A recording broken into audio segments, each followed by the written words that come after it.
탈레반이 장악한 아프가니스탄에서는 현재 국민들의 탈출 러시가 이어지고 있습니다.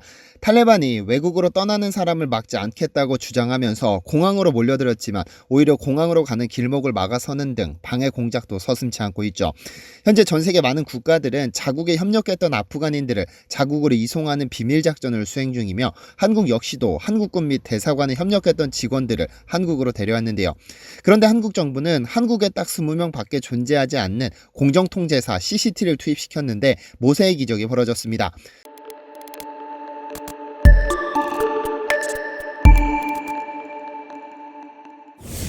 안녕하세요. 디스멘터리입니다.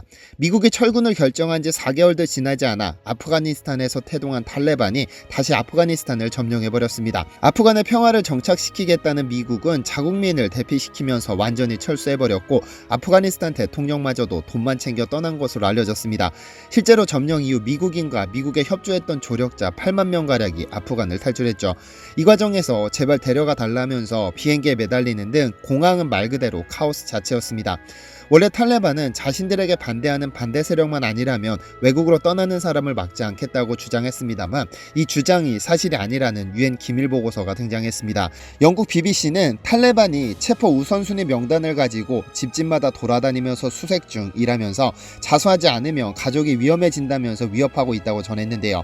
현재까지도 아프간을 떠난 국민은 총 200만 명가량으로 알려져 있는데 시간이 갈수록 탈출하는 것이 거의 기적이 되는 상황이 연출되고 있습니다. 풀을 묶어 은혜를 갚는다는 결초보온이라는 단어가 있습니다. 죽어서도 은혜를 갚는다는 의미인데 얼마 전 한국 정부가 결초보온의 마음으로 한국에 협력한 아프간인 391명을 무사히 데려오는 기적같은 일이 일어났습니다. 이 작전에는 한국에 딱 20명뿐인 공정통제사 CCT가 투입됐습니다. 요즘 한국에서는 강철부대, 가짜 사나이 등등 특수부대를 주인공으로 하는 많은 프로그램이 큰 인기를 끌면서 특수부대에 대한 관심이 부쩍 높아진 것을 실감합니다. 특히 강철부대는 특수부대 출신의 예비역들이 등장해 체력, 정신력 대결 등을 통해 자존심 대결을 펼치는 프로그램으로 육군 특전사 707 특임대, 해군 해난구조전대 SSU, 해군 특수전 전단 UDT, 해병대 수색대, 군사경찰 특임대 SDT 출신의 예비군이 등장했었습니다.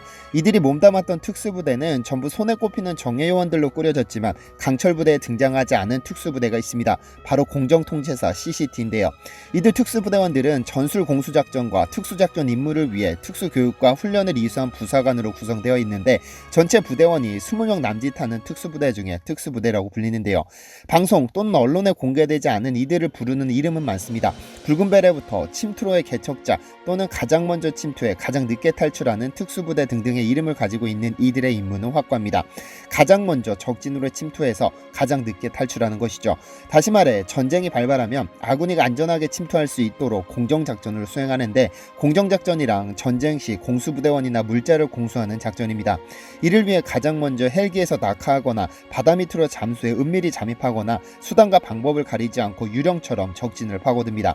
이후 아군 항공기가 아군 병력과 장비를 투하할 수 있도록 항공기를 유도하게 되는데 이 작전을 위해 기본적으로 항공 관제를 수행할 수 있어야 하죠. 항공기 이착륙 허가, 공중대기 지시, 활주로 진입 방향 지시, 이륙 방향 지시 등등 항공기가 뜨고 내리는 모든 것을 컨트롤하는 것이 기타 특수부대가 가지지 못한 전문성입니다. 공정통제사 문턱을 넘기 위해서는 우선 육군 특전사의 낙하산 강화 및 고공 훈련을 수료해야 하고 해군에서 UDTC 교육과정을 이수한 후 응급구조, 암벽 등반, 잠수 의무, 대테러 등등 교육과정을 모두 이수해야 합니다. 그래서 공정통제사 한 명을 육성하는데 무려 5년이라는 시간이 걸리죠. 그런데 이렇게 어렵게 선발된 CCT 요원들이 탈레반이 장악한 아프가니스탄에 등장했습니다. 아프가니스탄이 완전히 탈레반의 손에 넘어간 지난 24일 한국 정부는 현지에서 우리 정부를 도왔던 현지인 직원 및 가족을 한국으로 데려오겠다고 밝혔습니다.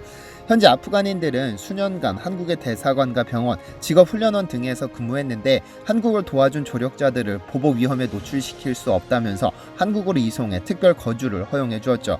지난 2001년 한국은 미국의 요청으로 아프가니스탄에 비전투부대를 파견했다가 2007년 12월에 철수했는데요. 다만 최근 탈레반이 아프간을 장악할 때까지 국제사회와 함께 아프간 재건을 지원했고 이 과정에서 상당히 많은 현지인을 고용했었죠. 2010년부터 2014년까지 지방재건팀 PRT를 보내 현지 병원과 직업훈련원을 운영하면서 다수의 현지인이 필요했었습니다. 짧게는 1년, 길게는 8년 동안 한국 공관과 병원에서 근무한 그들은 외국 정부에 협력한 이들을 용서하지 않는다는 탈레반으로부터 신변의 위협을 느꼈고 도움을 요청해왔습니다. 결국 작전이 시작됐죠. 총 3대의 군 수송기가 투입됐는데요. 이 작전에서 핵심적인 역할을 했던 이들이 바로 공정통제사 CCT 요원들이었습니다. 이 요원들은 아프간 조력자들을 무사히 한국으로 데려오기 위한 특별 임무를 맡았죠. 국방부는 국방부 및 공군 등 총 66명으로 구성된 특수임무단을 편성했고 현지 우발 상황에 대비한 특수병력으로 CCT 요원들을 포함시켰는데요. 미라클 작전이라고 명명된 이 작전은 총 391명의 아프간인을 한국으로 이송하는 작전으로 탈레반의 위협이 시작될 때부터 이들에게 특별 공로자의 자격을 부여해 한국으로 데려오려고 했었습니다. 그러나 생각보다 탈레반의 점령이 빨라졌고 원래 이용하려던 민항기가 아닌 군용 수송기 슈퍼 허큘리스 2대와 다목적 공중급유 수송기 1대를 투입시켰습니다. 아프간에서 탈레반에 유일하게 점령하지 못한 곳이 바로 공항입니다. 이에 분개한 탈레반은 공항 가는 길목을 모조리 차단해버렸습니다. 외부적으로는 외국으로 떠나는 사람을 막지 않는다고 했지만 외국 정부와 협력한 이들을 용서하지 않는다는 내부 방침을 꺾지 않은 것입니다. 공항 외부는 탈레반이, 공항 내부는 미군이 장악하고 있어 상당히 어려운 상황이었는데 이 때문에 호주는 거대한 비행기에 단 50명밖에 태우지 못했고 독일은 7명, 벨기에와 네덜란드는 단 1명도 데려가지 못했습니다. 그래서 현지에 도착한 우리 군은 다른 묘안을 생각해냅니다. 공항 인근에 새로운 집결지를 선정해 대기하고 있다가 버스에 입국 희망자가 탑승하면 그 버스를 타고 공항으로 이동하는 것입니다. 사실 당시 공항은 2만 명이 넘는 인원이 운집한 관계로 작전이 거의 불가능에 가까웠기 때문에 공항 인근의 유명 지역으로 집결지를 바꾼 후 버스를 섭외했습니다. 그러나 버스로 들어오더라도 탈레반 검문소를 통과해야 했는데 이때는 미군의 도움을 받았습니다. 탈레반은 미군에게 31일까지 모든 인원을 철수시키되 미군의 승인을 받은 인원에 한해 철수를 허락했기 때문에 무사히 검문소를 통과했죠. 그러나 391명이나 되는 인원을 무사히 한국으로 이송하는 것은 군사작전과 같이 긴박하게 진행할 수밖에 없었습니다. 슈퍼 허큘리스 2대와 공중급유 수송기 1대는 23일 새벽 1시 한국을 출발해 파키스탄의 수도 이슬람아바드 공항에 도착했습니다. 앞서 카타르로 철수했던 아프가니스탄 한국 대사관 직원 등의 선발대가 다시 카불 공항으로 들어가 아프간인들을 집결시키고 공항에 진입시켰습니다.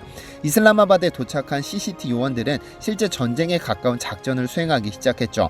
사실 군용기가 아프가니스탄 영공에 진입하려면 곳곳에 깔린 지대공 미사일이 가장 큰 위협이었습니다.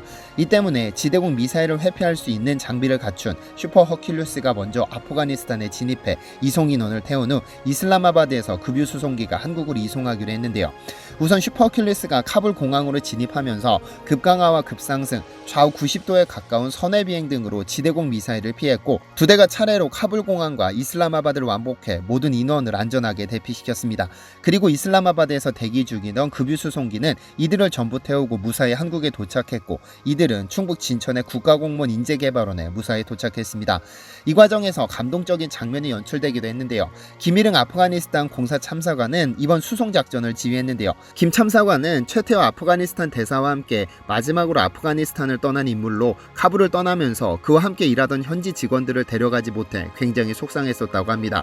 그는 직원들에게 반드시 다시 데리러 오겠다며 약속했고 그 약속을 지키기 위해 다시 카불로 들어갔습니다. 그리고는 다시 만난 아프간인들과 진한 포옹을 나누는 모습은 보는 이들의 가슴을 뭉클하게 했습니다.